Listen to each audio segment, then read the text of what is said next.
Quand on devient parent, on se pose 1000 questions.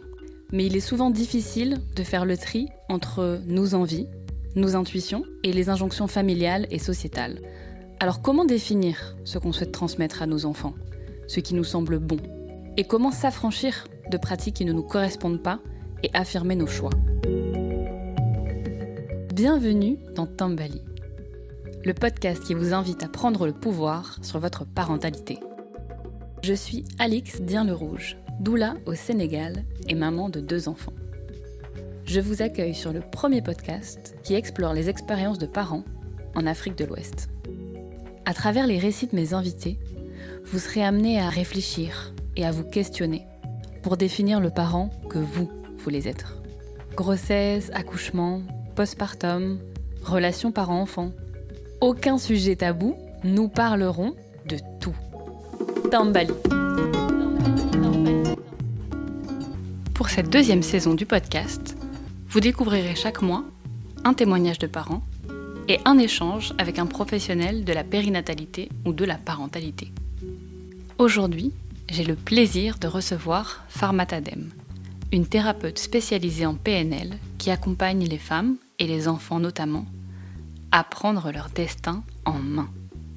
Farmata est l'aînée des filles de sa famille franco-sénégalaise et elle a été éduquée pour se conformer aux diktats de la société. Le jour où elle a compris qu'elle avait le pouvoir de choisir sa vie et qu'elle a appris comment faire, tout a changé pour elle. Aujourd'hui, elle nous partage un bout de sa réflexion et de son savoir. Ensemble, nous avons échangé sur des questions que se posent de nombreux parents. Comment éduquer ses enfants pour en faire des adultes responsables et résilients? Quel degré de liberté leur accorder? Ou encore, est-ce que l'éducation dite positive est compatible avec le respect dû aux aînés? Mais on s'est également intéressé à nous, parents. En tant qu'adultes, comment gérer les relations avec ses propres parents? Comment apprendre à dire non? Et surtout, comment se respecter et faire des choix pour soi plutôt que pour les autres? J'espère que cet épisode vous interpellera, vous questionnera et surtout que vous y trouverez des clés pour vous sentir mieux au quotidien et mieux vivre votre parentalité. Personnellement, j'ai adoré cette conversation avec Farmata et j'espère que vous l'apprécierez autant que moi. En tout cas, si vous trouvez cet épisode intéressant, je vous invite à me le dire, soit en DM sur l'Instagram Tambali Podcast, soit en laissant un commentaire sur YouTube ou sur Apple Podcast. Vous êtes prêts? Alors Nanu Tambali. Bonjour Farmata. Bonjour Alix. Comment vas-tu? Très bien et toi? Ça va. Je suis ravie de te recevoir aujourd'hui. Et moi donc? Parce que je pense qu'on va parler de choses qui seront assez intéressantes et qui pourront aider aussi les parents qui nous écoutent. Ouais, moi j'espère aussi. Et pour commencer, est-ce que tu peux te présenter, nous dire un peu qui tu es, d'où tu viens, voilà, pour donner un peu de contexte à ceux qui nous écoutent. Du coup, je suis thérapeute. J'accompagne des femmes en dépression, vraiment celles qui sont au bord du suicide, de la tentative de suicide, etc. Et qui veulent vraiment remettre du sens à leur vie, qui se disent en fait là stop, ma vie telle qu'elle est aujourd'hui, elle ne me convient plus du tout et j'ai envie qu'elle change. Et du coup, moi je les accompagne vraiment à guérir de leurs traumas, les traumas de l'enfance qui vont handicaper leur vie d'adulte aujourd'hui et insuffler, on va dire, un état d'esprit de résilience. Que du coup, on va reprendre un peu les rênes de son destin finalement. Et c'est pour ça que moi, mon entreprise s'appelle Sabab Thérapie. Parce que Sabab, c'est la destinée, c'est faire les causes. Et du coup, on va reprendre un peu le libre arbitre, le pouvoir de son libre arbitre. On reprend confiance en soi, estime de soi, vraiment apprendre à s'aimer inconditionnellement. S'aimer par rapport à son passé, à son présent et à son futur potentiel. Et vraiment en agissant en conscience et en connaissance de cause pour soi avant tout, pour être mieux avec les autres. Nous dire aussi un peu plus qui tu es, au-delà de ce que tu fais professionnellement. Déjà, je suis mère, j'ai 3 enfants, 10, 8 et 4 ans. 2 garçons, les premiers, et ma petite dernière, ma princesse. Je suis mariée et ça fait bientôt 12 ans qu'on est mariés. Je me suis mariée très très jeune.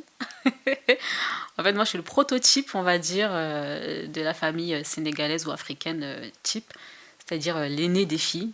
J'ai 2 grands frères, mais je suis l'aîné des filles, c'est comme si j'étais l'aîné, hein. Du coup, la deuxième mère et moi, on m'a élevée dans le sens où je devais obéir, vraiment au doigt et à l'œil, faire ce qu'on me demande et vraiment répondre vraiment aux dictats de la société, c'est-à-dire bien travailler à l'école, ne pas sortir dehors, ne pas avoir de petits copains et se marier tôt avec quelqu'un de la famille. Donc voilà un peu. C'était un peu ça ma vie. C'est-à-dire que oui, j'ai toujours bien travaillé à l'école. Euh, bon, j'ai eu un petit copain, genre j'avais 17 ans, ça a duré un mois je crois. Et après, après c'était mon mari, le premier et le seul que j'ai eu. Et puis heureusement, je suis tombée sur une bonne personne, une très bonne personne, qui du coup m'a permis aussi d'évoluer et d'être un peu aussi la personne que je suis aujourd'hui. J'ai grandi en France et je suis venue m'installer ici au Sénégal il y a bientôt 2 ans. Tu me disais qu'il y avait, donc tu accompagnes des personnes ici au Sénégal. Il y a aussi des personnes que tu accompagnes à distance, en Europe, aux États-Unis. C'est ça. C'est particulièrement les femmes que tu accompagnes. Je crois que tu accompagnes aussi des enfants. C'est quoi voilà, le profil un peu type des personnes que tu vas suivre en tant que thérapeute? Alors, j'accompagne les femmes ainsi que les enfants. Mais quand j'accompagne les enfants, c'est pas vraiment de la thérapie que je fais avec eux, c'est plutôt des ateliers dans lesquels je les accompagne à développer leur esprit critique. Et un peu, je leur donne un peu des outils sur la gestion des émotions, sur même la notion des émotions, parce qu'il y en a même qui n'ont pas cette notion-là et qui ne font pas la différence entre être content, l'exprimer, c'est-à-dire être en congruence entre ce qu'ils expriment et ce qu'ils disent. C'est-à-dire un enfant qui va dire « je suis content » alors que sur son visage, ça se voit pas du tout. Du coup, ça, je les accompagne vraiment à conscientiser ce qu'ils ressentent et à l'exprimer d'une meilleure façon. Et donc à appréhender au final un peu le monde extérieur ainsi que le leur. Et juste pour peut-être préciser pour ceux qui ne sont pas forcément familiers, mais donc on parle de thérapeute, donc il y a les psychologues, c'est les personnes qui ont fait une fac de psycho et qui ont ce type de psychologue. Il y a les psychiatres qui sont des médecins et qui sont les seuls aussi habilités à prescrire par exemple des médicaments ou des choses comme ça. Et sous l'appellation de thérapeute, on retrouve un certain nombre d'approches. Toi, en ce qui te concerne, quelles a été ou quelles ont été tes formations et quelle est ton approche particulière? Alors moi, je suis certifiée en PNL, c'est-à-dire la programmation neurolinguistique. En fait, c'est tout ce qui va toucher au cerveau, aux mots qu'on emploie, aux expressions et surtout aussi au langage corporel. C'est-à-dire qu'en fait, moi, j'analyse tout ça quand je discute avec quelqu'un. Et associé à ça, je vais utiliser aussi l'hypnose, donc qui est un peu tabou ici, dans le monde, on va dire, musulman. C'est vraiment tabou. Mais en réalité, l'hypnose, qu'est-ce que c'est? C'est vraiment de la méditation guidée. En fait, moi, je vous accompagne à méditer et à prendre, à laisser votre part d'inconscience s'exprimer. Voilà. Et aller chercher un peu qu'est-ce qui s'est passé dans votre passé, qui s'est programmé, quelle douleur, quel trauma s'est programmé durant votre enfance et qui vient ressurgir à l'âge adulte et qui va du coup provoquer des comportements inappropriés, des réactions aussi disproportionnées, des émotions aussi exacerbées et qui du coup vous enlèvent de cette maîtrise de votre quotidien. Et donc tu disais que les thèmes tes thèmes de prédilection, enfin les sujets sur lesquels tu travailles, donc il y a effectivement la dépression, le fait de trouver un sens à sa vie, la gestion des émotions, le développement de l'esprit critique. Si on commence par les enfants, en quoi c'est important justement qu'ils comprennent ce qu'est une émotion, à accepter leurs émotions, savoir exprimer leurs émotions? L'esprit critique, j'imagine que c'est le fait de réfléchir par eux-mêmes. En quoi c'est important de travailler ça dès le plus jeune âge? En quoi c'est important? Parce que moi, je me suis rendu compte dans mes accompagnements avec les femmes, Donc, dans mes certifications, il y a aussi la gestion des conflits, la gestion émotionnelle, d'accord. Et j'ai fait aussi un peu Montessori, langage 1 et 2.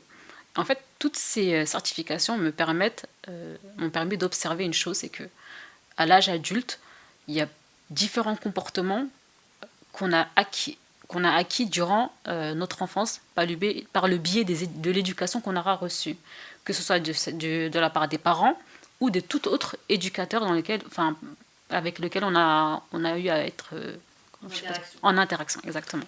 À l'école, etc., au centre, les tontons, les tatas, etc. Et du coup, en règle générale, un enfant, on attend de lui qu'il soit obéissant, qu'il nous obéisse au doigt et à l'œil, qu'il fasse comme nous, adultes, savants, sachants, on décide qu'il soit. D'accord. Il y a un modèle prototype d'enfants, de bons enfants, d'accord, enfants sages, et enfants turbulents, enfants pas mal élevés, etc., etc.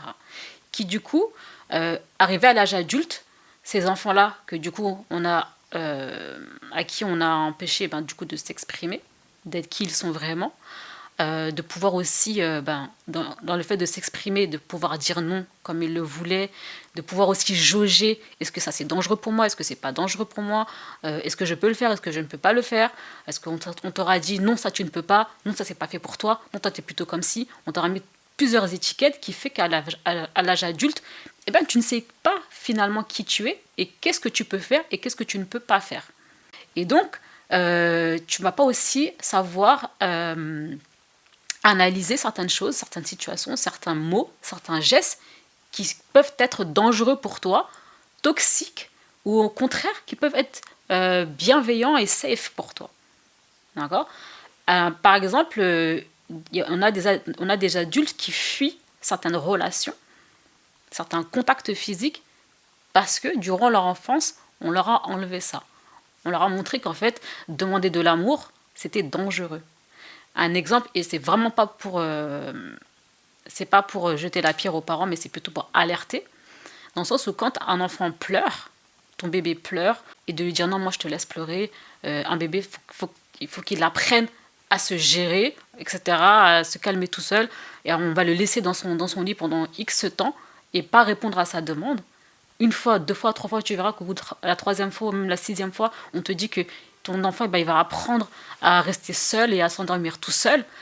En fait, on ne se rend pas compte que c'est violent, extrêmement violent pour l'enfant, et que du coup, à l'âge adulte, il aura compris pendant son enfance que ça, c'était dangereux de demander de l'amour et de l'attention. Et que du coup, à l'âge adulte, il va développer quoi? La peur de l'amour. Et en fait, il va développer une certaine peur du rejet, finalement, et de l'abandon. Oui, c'est-à-dire qu'on met dans leur tête dès le plus jeune âge le fait que, en fait, pleurer, demander de l'attention, demander du soin, finalement, ça ne sert à rien de demander parce qu'on n'a rien en retour. Exactement. Et qu'on n'obtient pas ce dont on a besoin. Donc au final, on va se mettre dans une posture peut-être d'évitement. Exactement. Et ne même pas aller chercher ça parce qu'on se dit ça sert à rien, ou je veux pas prendre le risque de demander et qu'on me dise non, ou qu'on me rejette, ou qu'on me donne pas l'attention que je réclame, donc je m'expose pas, quoi. Exactement. Et même que finalement, c'est peut-être aussi dangereux pour moi émotionnellement. Je parle pas d'un danger réel, d'accord, rationnel plutôt, pas réel, mais plutôt, c'est pas un danger rationnel, mais c'est un danger réel pour l'ego. C'est-à-dire que lui, il va se dire, en fait, si je demande de l'amour et que j'en ai pas, je vais ressentir ce que j'ai ressenti quand j'étais enfant. Et alors, l'ego, lui, qui n'oublie pas, il ne veut pas ça. Donc, il met en place des stratégies d'évitement. Et ces stratégies d'évitement qui j'imagine aussi entraînent le fait qu'on va construire des barrières. Exactement. Pour éviter de se mettre en danger émotionnel, comme tu le dis. Voilà, c'est ça. Et donc, mais merci pour ce que tu viens de dire là. Donc, quand l'ego ou bien l'inconscient ou le cerveau, tout ce que vous voulez, l'âme pour d'autres aussi, construit ces barrières-là pour se protéger, comme tu viens de le dire, c'est exactement ce qui se passe. Et en fait, moi, mon accompagnement va être de venir briser ces barrières-là. C'est-à-dire, et avant de les briser, les comprendre. C'est ça qui est important. C'est de comprendre d'où elles viennent, ces barrières-là. Quel besoin n'a pas été rempli. D'accord? Quelle émotion n'a pas pu être exprimée à ce moment-là T. Et quand on a compris, eh bien, on guérit de ça. D'accord? Donc moi, je donne des outils à ce moment-là pour vraiment guérir de ces traumas-là qui se sont programmés durant l'enfance. Et en fait, on va quand même aussi au final accepter que oui, pendant toute cette période-là, ben, j'en ai eu besoin de cette barrière-là. D'accord? Et cette barrière-là, c'était une aide pour moi parce que je ressentais le besoin. Cette barrière-là, elle est venue me protéger. Il ne faut pas la rejeter. En fait, le fait de rejeter quelque chose qui émane de nous, c'est se rejeter soi-même. Et du coup, on ne guérit pas. Donc, c'est vraiment, dans mon approche, c'est la prise de conscience de l'action, l'acceptation et la conscientisation. Donc, quand on a accepté que ces barrières-là, elles étaient là pour m'aider, eh bien, je conscientise qu'aujourd'hui, ok, j'en ai plus besoin. Merci, tu m'as aidé pendant tout ce temps. Mais aujourd'hui, je n'ai plus besoin de toi. Aujourd'hui, je vais à d'autres choses. Je m'essaye à d'autres choses. Et c'est ok finalement. Et je trouve ça intéressant effectivement de se dire de ne pas tout rejeter en bloc, mais de se dire voilà, je me suis construit comme ça, j'ai été comme ça pendant des années. C'est pas une histoire de rejeter ou de s'apitoyer sur mon sort, mais de se dire bon, maintenant que j'ai conscience de ça, comment je vais de l'avant en fait. C'est ça. Comment je change. Mhm. Et je trouve ça intéressant ce que tu disais aussi quand on attend des enfants qui obéissent au doigt et à l'œil sans poser de questions, etc. Leur jauge est pas au bon endroit, et même par rapport à ce qu'ils peuvent faire ou pas faire. Et c'est vrai que moi, ce que j'observe, par exemple avec mes enfants, c'est que j'ai l'impression qu'ici, il y a quand même une aversion au risque. C'est-à-dire que moi, mes filles, elles adorent escalader, grimper, etc. Et souvent, même dans la rue, on va leur dire attention, c'est pas sûr, fais pas ça, tu vas tomber. Tu vas tomber ou tu vas te faire mal. Et alors que c'est vrai qu'on peut avoir une approche où on dit bah, tu peux tomber, tu peux te faire mal, mais c'est pas sûr que ça va arriver. Et de les laisser jauger elles-mêmes de est-ce que si je fais ça, qu'est-ce qui va se passer? Est-ce que c'est sûr ou pas? Est-ce qu'effectivement je prends le risque de tomber, et de décider si elles prennent ce risque-là? Mais si on interdit toujours aux enfants de juger par eux-mêmes, qu'on intervient avant qu'ils prennent leurs décisions, ben on peut dire que même à l'âge adulte, ils seront soit très peureux, soit peut-être imprudents, parce qu'ils n'auront jamais appris à juger par eux-mêmes est-ce que ce comportement-là est dangereux ou pas, non, finalement. Oui. Alors, moi, quand j'entends ça, ça me fait penser surtout à la notion de responsabilisation. C'est-à-dire, en fait, qu'on empêche l'enfant d'apprendre à se responsabiliser, à jauger ce qui est bien ou pas pour lui, et aussi à appréhender le monde dans lequel il vit. En fait, on ne va pas faire de l'enfant un être responsable, d'accord? Mais on l'accompagne, on l'élève à ce qu'il devienne responsable. C'est-à-dire qu'un enfant à qui on a enlevé ça, à qui on a dit, voilà, toi tu dois faire ci, comme ça, je sais ce qui est bien pour toi, et toi tu ne sais rien. Du coup, arrivé à l'âge adulte ou même à l'adolescence, bah, au final, oui, il ne sait rien. Et au final, oui, il n'est pas responsable. Il ne sait pas ce qui est bien ou pas pour lui. Et c'est comme ça que ça devient dangereux. Et c'est comme ça que aussi on peut tomber dans des travers, dans des sectes, dans des addictions, etc. Parce qu'en fait, au final, l'enfant ne saura pas jauger ce qui est bien pour lui ou non. Et il va devoir, du coup, s'essayer. Il va devoir tenter plein de choses pour savoir ce qu'il aime, ce qu'il n'aime pas. Il ne va pas pouvoir aussi juger avec une certaine rationalité, si je puis dire, si ça c'est ok ou si c'est pas ok. Alors que s'il est assez conscient et responsable de soi, il va pouvoir, oui, il va quand même tenter d'essayer, mais il va aller sur des choses qui quand même vont être quand même assez safe pour lui. Parce qu'il aura appris finalement. Oui, c'est ça, et c'est ce que tu me disais quand on avait échangé, de dire, bah, au lieu de dire tu vas tomber, de dire tu peux tomber. Après, c'est toi qui fais le choix conscient. Est-ce que je prends ce risque? Ou est-ce que je décide que là, c'est peut-être un peu trop pour moi, et que, ou alors je vais demander de l'aide pour faire ça, ou je vais faire des choix en fonction de mon évaluation de la situation, et que finalement, si j'ai pas cette opportunité-là de construire cette appréciation de mon environnement au fur et à mesure, et ben je vais arriver à un âge où soit je vais avoir peur de tout, soit je vais prendre des risques inconsidérés, parce qu'en fait, je sais absolument pas jusqu'où je peux aller moi en tant que personne, quoi. C'est totalement ça. Après, il faut se dire une chose que, bon, ça a l'air difficile à mettre en place dit comme ça. Mais en réalité, moi, ce que je dis, c'est qu'il faut toujours prendre les choses aussi banales qu'elles sont. vraiment dans votre quotidien le plus basique, dans vos relations avec vos enfants. Par exemple, mes enfants, quand on parle de respect, moi je leur dis qu'ils ont le choix de me respecter ou non. Et ils le savent. Ils ont le choix de m'obéir ou non. Et ils le savent. D'accord ? Bien évidemment qu'il y a des fois où non, ils n'ont véritablement pas le choix, je vais les obliger, parce que je suis garante quand même de leur sécurité, physique et émotionnelle. Par contre, il y a des moments où non, là je vais leur laisser le choix parce qu'il n'y a aucun danger. Et le seul danger, c'est que mon ego soit heurté. Donc oui, là, des fois, et c'est une guerre d'ego entre nous et nos enfants. C'est dans ce sens-là où je disais tout à l'heure que faut savoir se connaître en tant que personne, en tant que parent, en tant que mère, en tant que père. Il faut connaître ses valeurs et ses limites pour pouvoir se dire, ok, là, mon enfant a atteint ma limite. Donc là, je dis stop.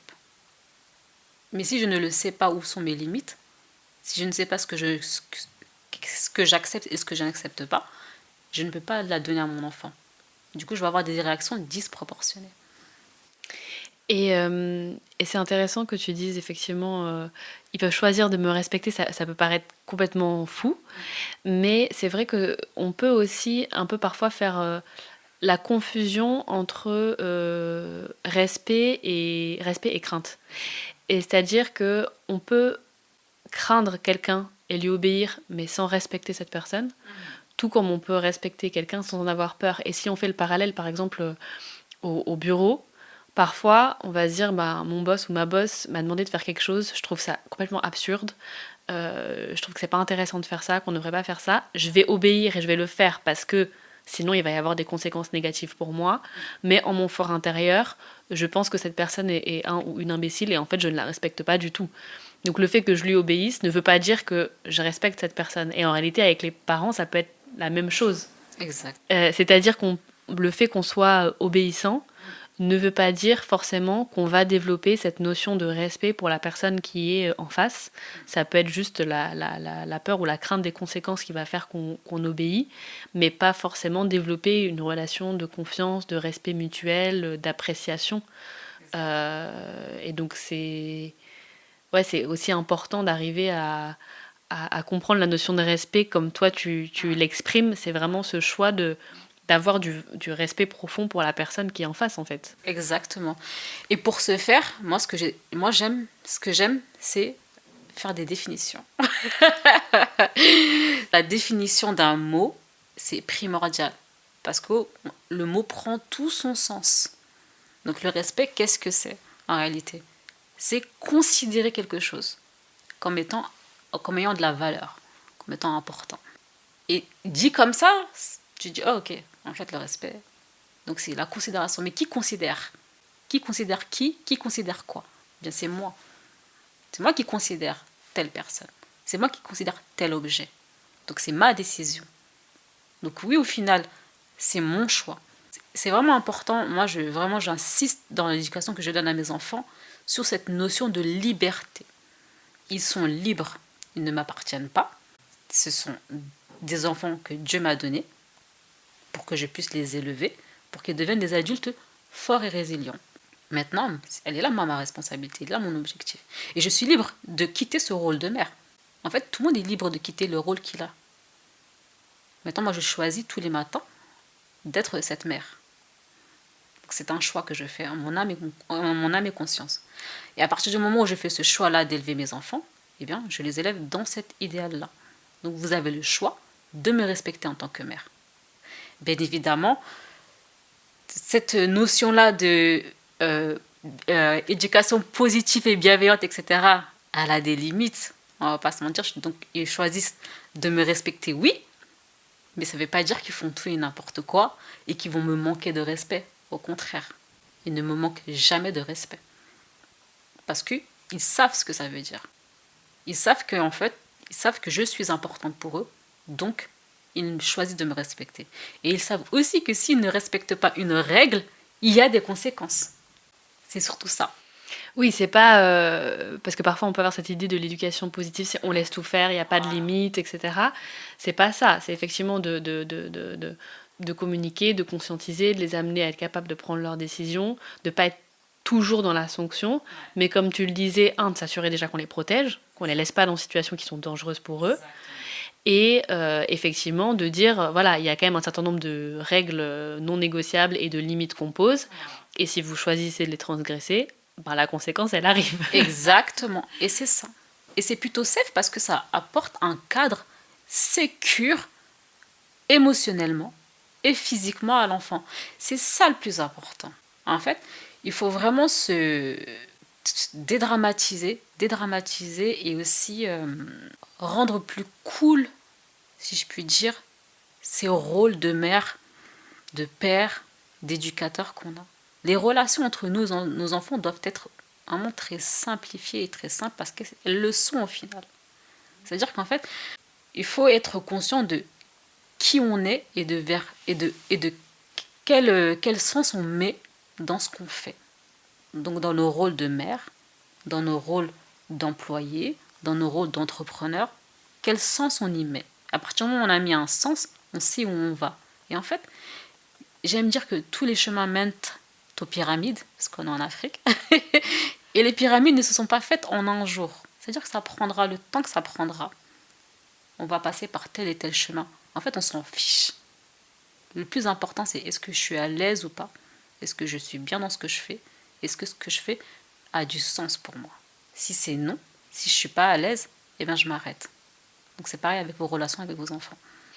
Mais ce que tu dis, c'est que ça marche dans les deux sens. Et je pense que ça aussi, c'est finalement une certaine pression, une certaine responsabilité en tant que parent. Ça veut dire que si tu laisses cette liberté-là à tes enfants, si demain ils se rendent compte que peut-être que votre relation n'est pas bonne pour eux, ou qu'en tant que personne, il y a des choses que tu fais qui ne sont pas correctes pour eux, ils peuvent choisir de ne plus avoir de relation, ou dans des cas extrêmes, de couper les ponts avec leurs parents, ou de changer la dynamique de la relation. Et donc ça met aussi une pression sur les parents, c'est-à-dire que je dois élever des bonnes personnes, et moi aussi, en miroir, je dois être une bonne personne pour eux, et donc avoir, voilà, ne pas avoir des comportements toxiques, ne pas faire de chantage émotionnel, ne pas les mettre dans des situations complexes. Ça donne une responsabilité aussi qui peut faire peur, en se disant, bah, du coup, comme tu disais, mes enfants ne m'appartiennent pas, tout le monde ne pense pas comme ça.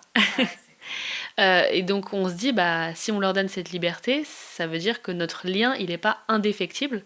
Ça veut dire qu'à un moment donné, si ça va pas pour eux, ils peuvent aussi choisir éventuellement de rompre ce lien, et peut-être que ça fait peur aussi. Le fait de garder une relation qui soit fondée sur le sang, sur le lien familial, en se disant, quoi qu'il arrive, quoi que je fasse, quoi que je dise, tu ne peux pas rompre les liens avec moi, parce que je suis ta mère ou parce que je suis ton père, ça donne une certaine sécurité par rapport à la famille qui est quand même très importante dans l'absolu et surtout ici.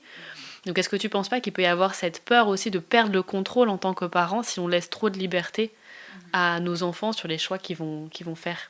C'est clair que si on part sur le contrôle, vouloir contrôler ses enfants, son mari, son quotidien, etc., on concourt à sa perte. Je suis très radicale sur ça. Vouloir contrôler, c'est se mettre un stress, une angoisse chronique, et ça, il n'y a rien de bon qui ressort là-dedans. À part une certaine zone de confort dans laquelle on se complaît, mais qu'au final, est que juste une illusion d'un bien.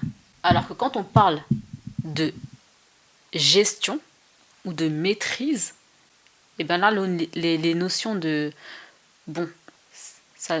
Parfois, ça peut pas être, ça ne va pas se passer comme je le veux, et c'est ok.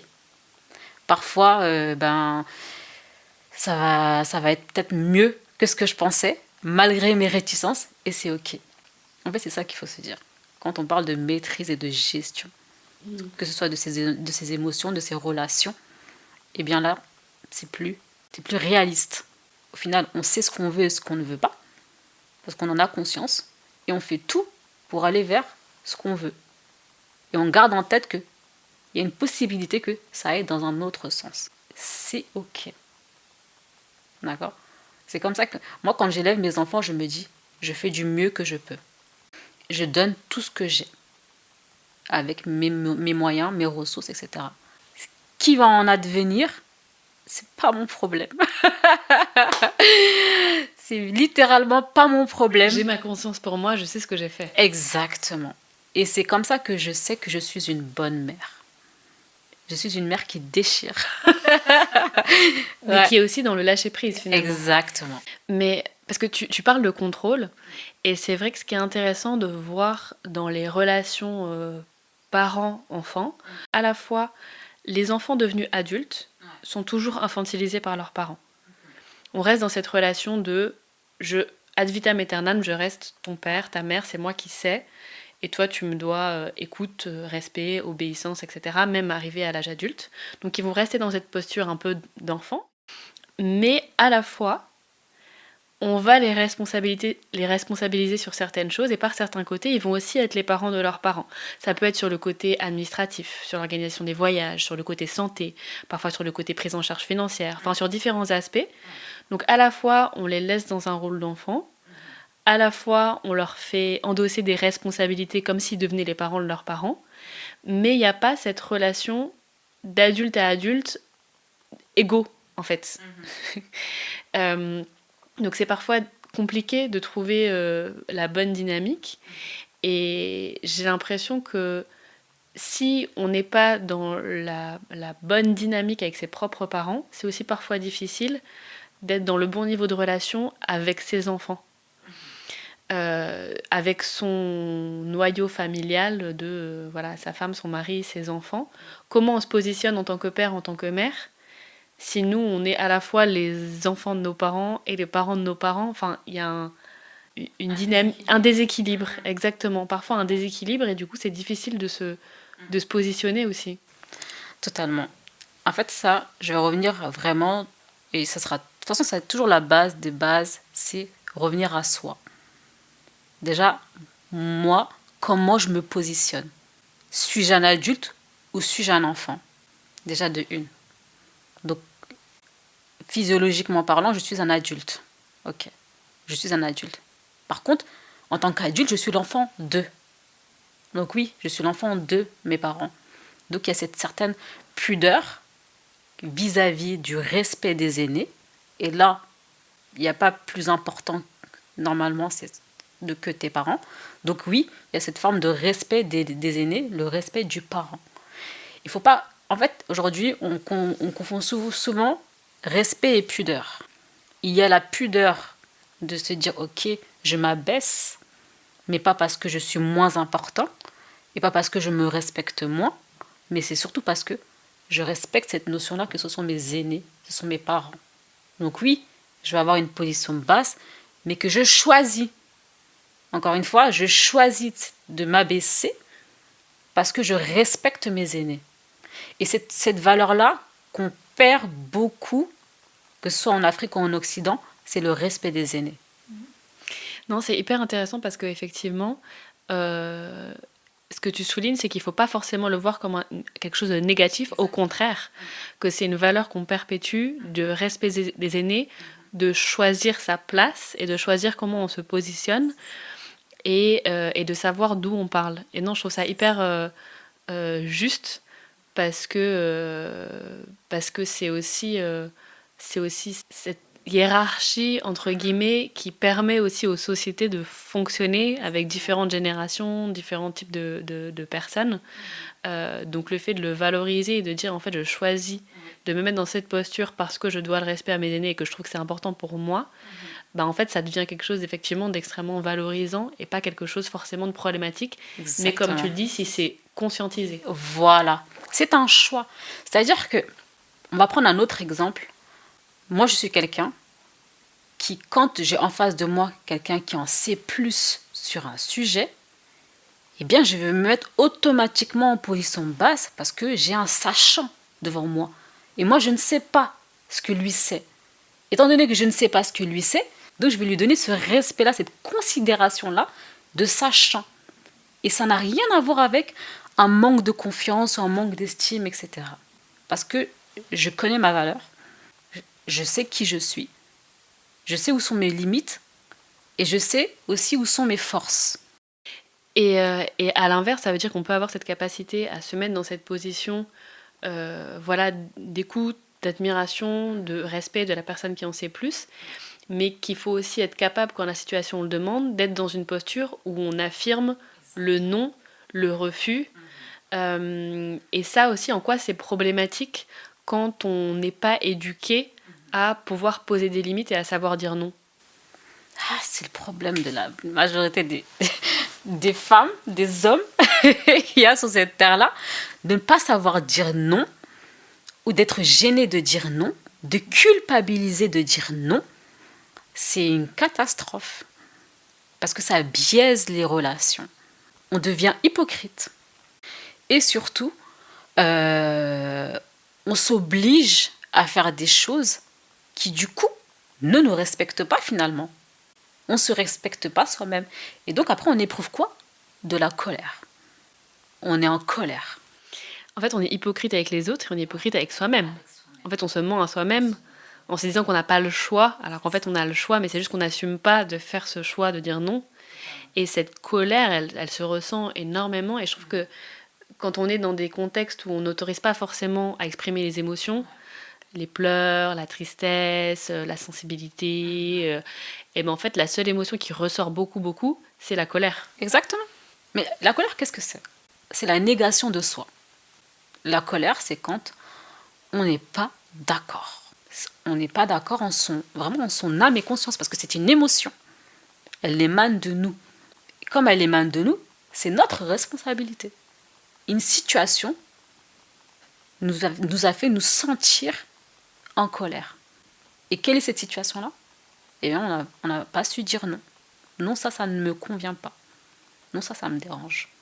Et comme on n'a pas su le dire, eh bien, on est en colère. Souvent, on pense qu'on est en colère contre les autres. En fait, on est en colère contre soi-même.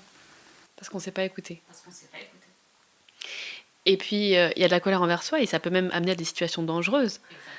Parce que si on n'est pas capable de poser des limites ou de dire non, on peut aussi laisser faire certains comportements qui peuvent porter atteinte à notre intégrité physique ou mentale, ou enfin en tout cas porter atteinte à notre personne. Exactement. Ben oui, ça amène à des situations vraiment dangereuses. Sache, en tout cas, quand je parle de colère envers soi-même, c'est vraiment dans des situations où vraiment, véritablement, on ne s'est pas écouté. Bien évidemment, il y a des situations où la situation est provoquée par l'autre. Et là, on n'a pas de contrôle, et oui, c'est tout à fait normal. Oui, quand il y a contrainte, ou quand il y a violence, ou quand il y a certaines choses. Mais c'est vrai qu'après, on entend même des personnes qui ont été victimes d'agressions, qui s'en veulent, en se disant, mais j'ai pas su dire non, ou j'ai pas affirmé vraiment que j'étais pas d'accord. En même temps, c'était certainement évident. Mais elles s'en veulent aussi, elles culpabilisent, elles se disent, j'ai pas le droit de m'en plaindre ou de porter plainte ou de faire quoi que ce soit parce qu'en réalité j'ai pas vraiment formulé ce non. Mais si on n'a jamais appris à le faire, c'est pas au moment où on en aura le plus besoin que forcément ça va sortir naturellement non plus, quoi. Exactement, totalement ça. En réalité, quand durant toute ton enfance on ne t'a jamais donné la possibilité de dire non, l'autorisation même de dire non, ben, comment tu veux savoir le dire? Donc il va y avoir des situations où oui, il faudrait que tu puisses dire non, mais tu n'as pas su le dire. Donc oui, tu vas t'en vouloir, mais en fait, non, il ne faut pas t'en vouloir. Parce qu'à ce moment-là, si tu avais eu la possibilité, ne serait-ce que 1% de ressources de pouvoir dire non, tu l'aurais fait. Mais comme tu ne l'as pas fait, c'est que tu ne pouvais pas le faire. Ouais, je pense que c'est important aussi de rappeler de dire qu'on chemine et il faut rester doux et bienveillant envers soi-même. Et il faut peut-être être d'abord bienveillant envers soi-même pour être vraiment bienveillant envers les autres. La première des choses. Plus on est bienveillant envers soi, plus on est tolérant avec soi, plus on va l'être avec les autres. Et dans la bienveillance et la tolérance, c'est le fait aussi d'accepter que parfois nous-mêmes, on peut être ce bourreau, cet enfer des autres. À un moment donné, moi, j'ai été l'enfer de mes enfants. Comme Albert Camus dit, et j'aime beaucoup cette phrase, c'est « l'enfer, c'est les autres ». Moi, j'ai été ces autres. Pourquoi? Parce que moi, j'avais toujours eu une peur bleue d'être la maman hystérique dont ses enfants vont se souvenir à l'âge adulte. C'était ma peur. Et en fait, j'étais tellement focalisée sur ça que finalement, je l'ai été. Cette mère hystérique qui n'arrête pas de crier, qui ne sait pas parler, qui ne sait que aboyer et qui ne sait que donner des ordres. J'étais un robot dans lequel il fallait toujours obéir au doigt et à l'œil. Et quand j'en ai pris conscience, je me suis libérée de ça. Et surtout, j'ai accepté que oui, je l'ai été parce que je n'avais pas d'autres ressources à ce moment-là. Si j'avais d'autres ressources que ça, je n'aurais jamais été une mère hystérique. Absolument pas. Mais j'ai fait comme j'ai pu. Et c'est ok. Et du fait que j'ai fait comme j'ai pu, malgré que j'ai été en enfer, si je peux dire, eh bien c'est ok, je l'accepte. De toute façon, c'est mon passé. Qu'est-ce que je peux y faire? Il ne va pas s'effacer. Et donc, comme ça fait partie de moi, ça fait partie de mon passé, c'est mon histoire, eh bien je l'accepte dans son entièreté. J'accepte ma part d'ombre. Que parfois, oui, je peux être hypocrite.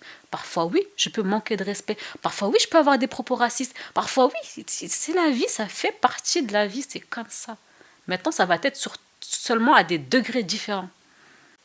Et ça, il faut en prendre conscience. Quand on en prend conscience, on se dit, ok, je peux l'être, mais j'ai pas envie de l'être. Et comme j'ai pas envie de l'être, je vais faire tout mon possible pour être dans la lumière. De pas chercher forcément à gommer ou à projeter cette image de personne parfaite, mais d'accepter aussi qu'on a tous, enfin personne n'est parfait en réalité. Exactement. Donc se dire il y a des choses qu'on va faire, il y a des choses sur lesquelles on va progresser, il y a des choses où parfois ça va être plus compliqué.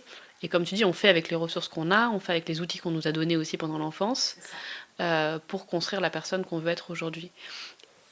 Et tu disais aussi au début que tu accompagnes des femmes qui sont en dépression, qui ont plus forcément, voilà, qui sont à bout de force. Est-ce que parce qu'on peut avoir cette impression que si on va demander de l'aide, si on est mal dans sa vie, c'est qu'on est faible. Mais est-ce que dans le profil des femmes que tu accompagnes, tu dirais que c'est plutôt des femmes justement fortes qui prennent sur elles jusqu'au moment où voilà, ou c'est des personnalités plus sensibles ou plus, enfin comment tu analyserais un peu le profil type des femmes que tu accompagnes? On va dire le profil type, ça va être une femme qui globalement est accomplie selon les dictats de la société, c'est-à-dire elle va être mariée, elle va avoir des enfants, elle va avoir une situation stable professionnellement, ou en tout cas une situation stable, et elle va s'en sortir, mais elle éprouve une tristesse profonde. Elle n'est pas heureuse.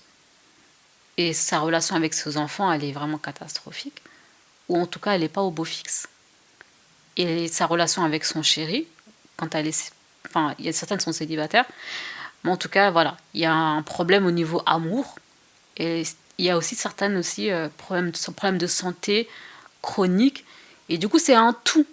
Et elle se dit, mais en fait, j'ai tout fait, j'ai tout bien fait. J'ai écouté ce qu'on m'a dit, j'ai respecté mes aînés, je respecte tout le monde, je suis gentille, je rends service, je fais tout ce que je peux pour les autres, mais pourtant je me sens mal. Je suis pas heureuse. Mais qu'est-ce qui se passe? Et puis même leur relation avec leur spiritualité, elle décline. Elles se disent, mais en fait, Dieu m'abandonne en fait. Qu'est-ce qui se passe? Je fais tout bien, mais... En fait, il y a un côté où j'ai tout bien fait, j'ai été respectueuse et gentille avec tout le monde, mais sauf avec elles-mêmes en fait. Exactement. À un moment donné, c'est elles-mêmes qu'elles ne sont pas écoutées. Elles n'ont pas du tout respecté. C'est elles-mêmes qu'elles n'ont pas du tout considéré.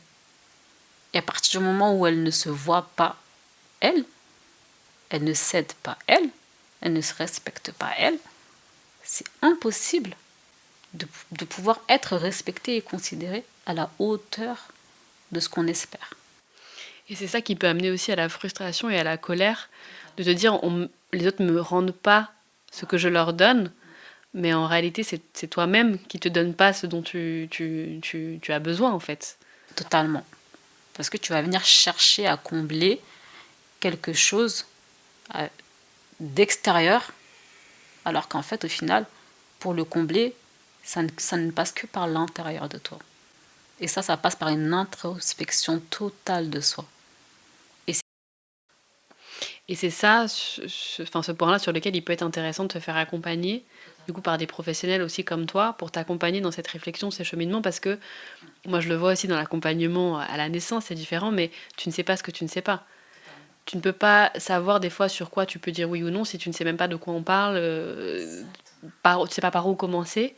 Et donc d'avoir quelqu'un qui qui te guide en fait sur le chemin de la réflexion, de conscientiser certaines choses, de te rendre compte de certaines choses pour qu'ensuite tu puisses toi prendre tes décisions et faire des choix.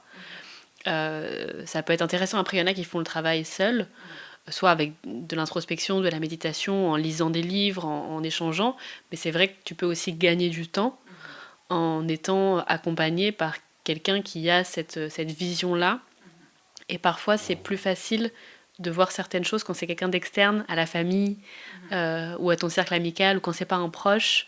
Parce que c'est une vision différente qui voit les choses et qui n'a pas d'intérêt aussi. Parce que parfois, même tes amis ou ta famille, ils vont peut-être pas avoir intérêt à te dire vraiment les choses parce qu'ils ont intérêt aussi à ce que tu continues à te comporter de cette façon-là. Même si elle est pas bonne pour toi, c'est pas forcément méchant. On dit aussi l'enfer est pavé de bonnes intentions. Ils font pas forcément par mauvaises intentions, mais toujours est-il qu'ils vont pas forcément t'aider à changer si toi, la personne que tu es, leur va bien, entre guillemets. Exactement. C'est vraiment ça. Il faut vraiment se dire une chose, c'est là aujourd'hui, à l'heure actuelle, suis-je heureuse?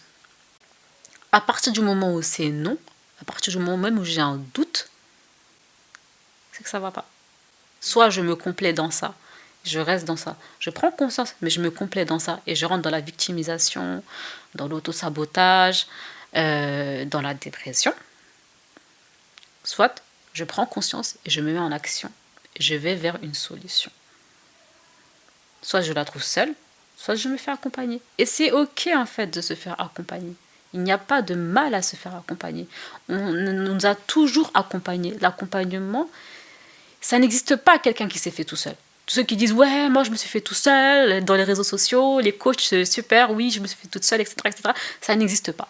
Parce que même un vrai coach, un vrai thérapeute, psychologue, tout ce que tu veux, qui se respecte, se fait lui-même accompagner. Moi, j'ai été accompagnée. Et je continue à être accompagnée dans certains sujets où ça me dépasse moi en tant que personne. Et ça, c'est ok.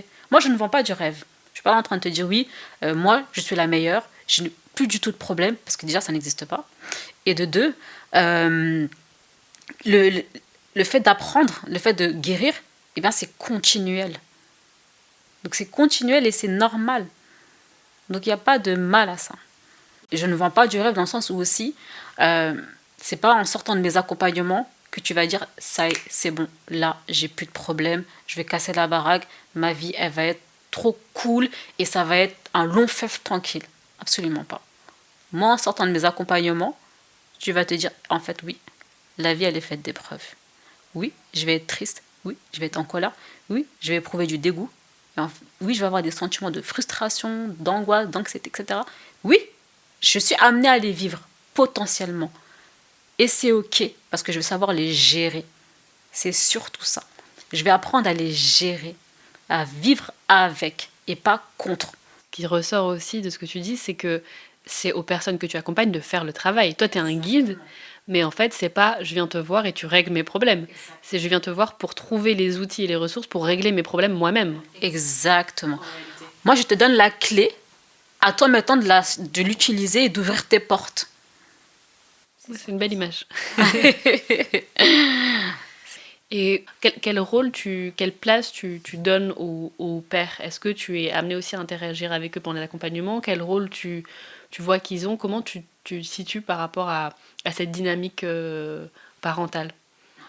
Étant donné que je suis musulmane, il y a quand même cette notion où c'est la mère qui éduque les enfants et le père qui apporte le cadre sécuritaire. Moi, je suis tout à fait ok avec ça.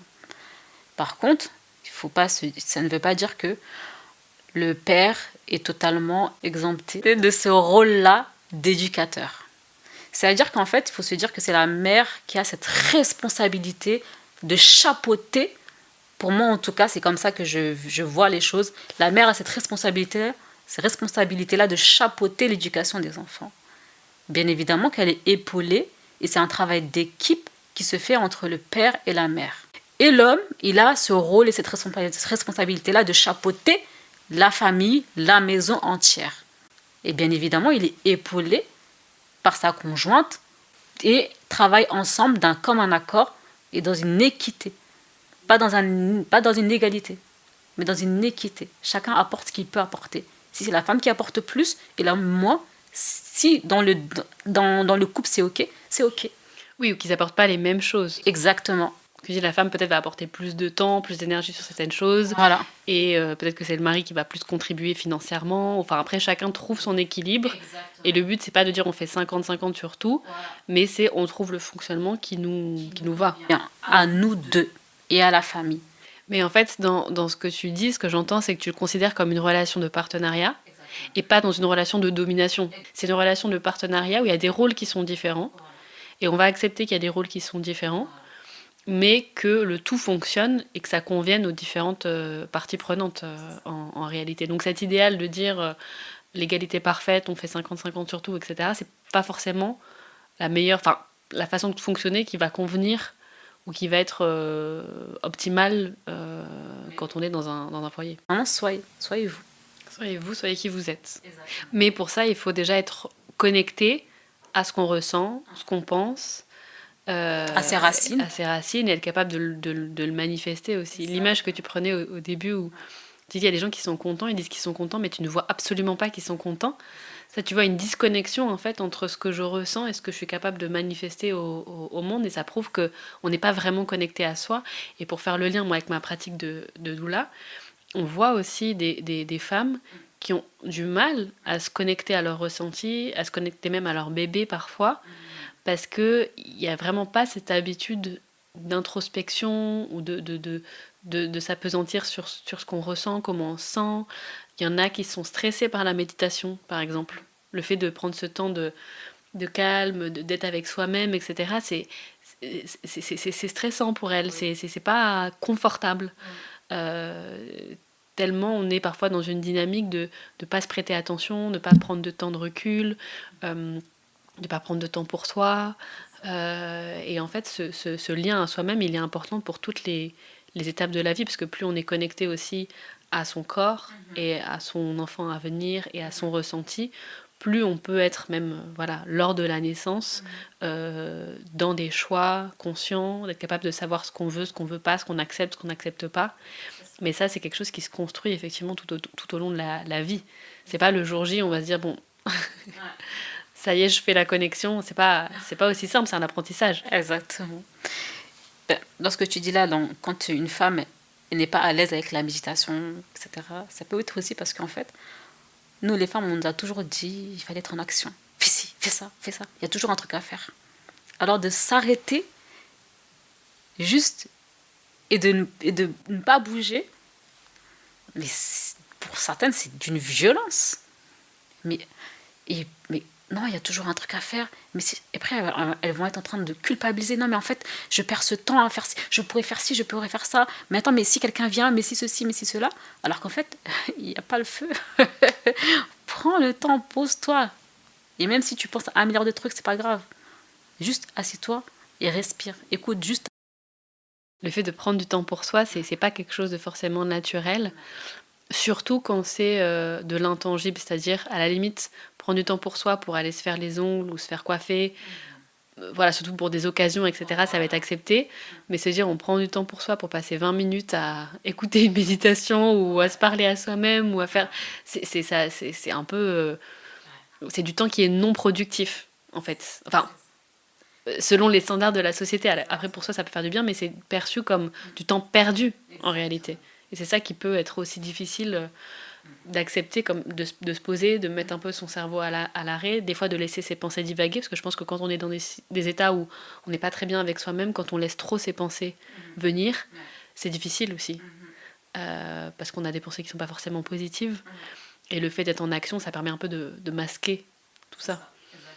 En fait, on est censé pouvoir tout se dire à soi-même. Parce qu'une fois, j'ai eu une mère qui m'a dit « J'ai l'impression de détester mon enfant. » Et elle s'attendait à ce que je réagisse « Oh, non, mais n'importe quoi, etc. » Non. Oui, c'est ok. Tu as pu ressentir ça ou tu as pu penser ça. C'est ok. Tu as le droit. C'est un ressenti. Qu'est-ce qu'on peut y faire? Maintenant, ce qu'on va travailler, c'est d'où il vient. C'est quoi la cause? Qu'est-ce qui a fait que tu es amené à ressentir ça? Parce que visiblement, ça te dérange de penser ça ou de ressentir ça. Donc, à partir du moment où on va chercher cette raison-là, eh bien, tu vas voir qu'au final, en fait, non, finalement, ton enfant, tu l'aimes. Parce que sinon, tu ne chercherais pas à ne pas avoir ce ressenti-là. Et peut-être que finalement, oui, à ce moment-là, tu l'as détesté. Mais c'est à ce moment-là, Et c'est vrai que le fait d'avoir des enfants, ça vient aussi réveiller beaucoup de choses. C'est-à-dire que si, comme tu disais, c'est aussi à ce moment-là, finalement, quand on devient parent, que toutes les barrières qu'on avait bien soigneusement érigées, peaufinées, verrouillées, tout fermé, quand on a des enfants, ça peut nous renvoyer, en fait, à tout ce qu'on a bien mis barricadé. Et en fait, à ce moment-là, parfois, on n'est plus capable de les laisser debout, en fait. C'est là où on se dit, en fait, il faut que je fasse quelque chose, il faut que je change quelque chose parce que j'ai des comportements, j'ai des réactions, j'ai des pensées, j'ai des ressentis qui sont pas ok ou qui me vont pas, avec lesquels je suis pas en accord. Et c'est le fait d'avoir ces enfants qui sont des miroirs aussi de toi-même, qui vont te renvoyer beaucoup de choses, qui vont te renvoyer des choses que toi-même tu as vécues dans ton enfance, qui va faire qu'à un moment donné, ça tient plus. Et donc je pense que ce moment aussi où on devient parent, et c'est pas forcément le moment où le bébé arrive, hein, ça peut être quand les enfants grandissent, quand ils sont capables de s'exprimer, quand ils commencent à s'opposer. exactement. Donc tu vas comparer avec la façon dont toi tu as été élevé. Donc ça peut être à différents stades de vie de l'enfant, où à un moment donné, c'est ça qui va faire que ton équilibre il vacille et que tu te rends compte que voilà, tu avais réussi à faire en sorte que ça marche et que là ça marche plus et qu'il faut changer quelque chose parce que les enfants te font forcément aussi évoluer en tant que parent, mais en tant que personne tout court. Exactement. Moi, j'ai toujours dit que mes enfants, les trois, ils sont venus avec quelque chose que j'ai eu à guérir. Le premier, c'était le perfectionnisme. Alors vraiment, quand je le voyais, il ne supportait pas avoir tort, il ne supportait pas mal faire, il voulait toujours avoir raison ou faire les choses bien du premier coup. Et je me souviens que c'était difficile dans notre relation parce que je me disais, mais c'est pas possible, tu peux pas faire ça. Et du coup, ça devenait un conflit perpétuel entre lui et moi. Jusqu'à ce que, en fait, que je comprenne qu'en fait, j'étais comme lui. Et voilà. Là, c'est ça, exactement. Hyper compétitive et tout, etc., etc. Donc, j'ai eu à guérir de ça. Le deuxième, c'était la patience. Je pensais être quelqu'un de patiente. Oh non. Jusqu'à lui. Et en fait, lui, il était l'opposé de mon premier, dans le sens où lui, le premier, quand je lui disais une consigne, ah oui, il avait tout emmagasiné, c'était ok, il n'y avait pas de problème, j'avais même pas besoin de répéter une deuxième fois. Alors lui, le deuxième, il fallait qu'il me regarde dans les yeux, qu'il m'écoute, je lui dise que j'ai la consigne, je lui fasse répéter, et qu'il puisse me dire oui, maman, ok, j'ai compris, pour le lâcher dans la nature. Sinon, c'était pas possible. Il ne m'écoutait pas, il ne me regardait pas. J'ai même eu, à un moment donné, l'intention de l'emmener chez l'ORL, tellement il ne me calculait pas. En fait, c'est comme les hommes, c'est juste qu'ils choisissaient de ne pas écouter. Il filtrait ma voix, tu sais. Et quand c'était intéressant, oh, un bonbon, ok, je suis là, je t'entends. Il avait une audition sélective. Exactement. Et ma fille, la troisième, elle est venue mettre à plat tout ce que j'ai appris. Genre tout ce que j'ai pu apprendre, tout ce que j'ai cru savoir, tout. Elle est venir et faire tout trembler. Elle a fait tout trembler. Elle m'a vraiment appris à me poser finalement. À me poser et à me dire ok, ça j'accepte, ça j'accepte pas. Vraiment cette notion-là de liberté avec elle. Non mais c'est intéressant effectivement de te dire, de voir aussi les enfants comme une opportunité de grandir en tant que personne et d'être une meilleure mère pour tes enfants et une meilleure personne tout court aussi pour la société dans laquelle on évolue et d'arriver à faire passer ça aussi à ses enfants, ce fait qu'on en fait, on est qui on est, mais toute notre vie, on va changer, on va évoluer, on va vieillir, on va connaître des choses différentes et que on est amené aussi à évoluer en tant que personne et que c'est ok, en fait. Totalement. C'est vraiment ça. Qu'est-ce que tu dirais justement aux personnes qui aujourd'hui sont dans un état où elles se disent je suis pas bien, il y a quelque chose qui est pas aligné, moi je sais que ça va pas mais j'arrive pas à le faire percevoir à l'extérieur parce que souvent quand tu coches les codes de la réussite, le travail, la famille, etc., de l'extérieur on va dire mais tout va bien, enfin de quoi tu nous parles. Donc parfois elles se sentent seules, si on parle des femmes, parce que c'est principalement avec elles que tu travailles, elles sentent quelque chose qui ne va pas, mais elles ne savent pas forcément vers qui se tourner, ou elles n'osent pas franchir le cap de se faire accompagner.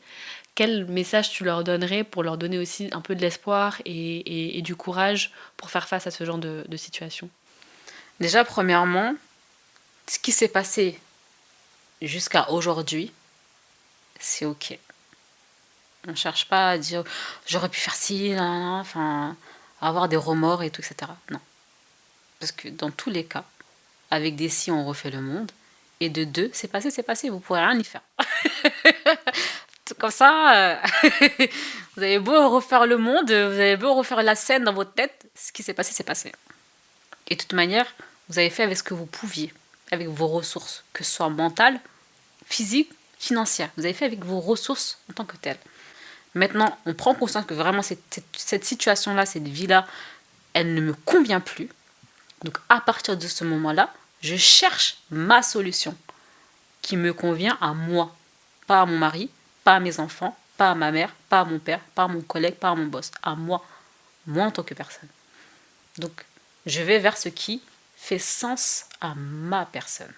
Et ensuite, j'accepte que je peux être aidée. Ou non, en fait. Peut-être que j'ai pas besoin d'aide. Mais en tout cas, j'accepte que oui, j'ai peut-être besoin d'aide et je vais vers cette solution-là qui s'offre à moi. Je crois qu'on pourrait parler de tout ça pendant des heures, mais je trouve que c'est merci pour cet échange, d'avoir partagé ton expérience et ton expertise, parce que c'est intéressant de réfléchir aux clés qu'on veut donner à nos enfants. Moi, ce que je retiens, c'est de se dire que développer l'esprit critique depuis le plus jeune âge, cette responsabilisation de nos choix, cette connexion à nos émotions déjà en tant qu'enfant, c'est aussi nous donner un socle à nos enfants solides pour qu'ils se construisent en tant qu'adultes et sans verser dans des travers d'éducation complètement libertaire, etc. C'est comme tu disais, donner un cadre sécurisant tout en posant des limites, mais en laissant une certaine liberté pour qu'ils puissent grandir en sachant qui ils sont vraiment. Donc, moi, en tout cas, ce que je retiens, il y a déjà des choses, je me dis, voilà, il faut commencer la mise en application. Et pour toutes ces femmes aussi qui peuvent vivre des moments difficiles, soit parce qu'elles ont une période de vie où elles deviennent mères, ou d'autres événements de la vie qui peuvent venir chambouler un peu la donne, de se dire, ce que tu rappelais, c'est pas une question de se flageller, de se dire j'aurais dû faire ça, j'ai fait ci, j'ai fait ça, mais de se dire ok, la situation là ne me va pas, comment j'avance? Et c'est toujours comment je vais de l'avant en fait. Exactement, c'est ça la résilience, c'est la définition même de la résilience. C'est-à-dire qu'il y a une épreuve, il y a une difficulté, comment je renais de mes cendres? Renaître de ses cendres, reprendre les rênes de son destin et agir en conséquence. La vie est un choix, alors décidez d'être la personne que vous voulez être. Merci beaucoup pour cet échange et je pense qu'on peut rester sur ça, le mot de la fin, décider de qui vous voulez être et de la personne que vous voulez être à partir d'aujourd'hui, en capitalisant sur votre histoire et en décidant de ce que vous voulez pour la suite. Encore merci Farmata, donc je rappelle fondatrice de Sabab Thérapie, et tu accompagnes des femmes, des enfants sur leur chemin de vie ici au Sénégal et aussi à distance. Donc je mettrai aussi les informations dans la description de l'épisode pour que les gens qui le souhaitent puissent aussi te contacter et échanger avec toi, parce que je sais que c'est des sujets que tu aimes beaucoup aborder.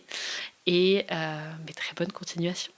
Merci beaucoup Alix, c'était vraiment un plaisir. Moi j'aime beaucoup parler, donc c'était très bien. Avec plaisir.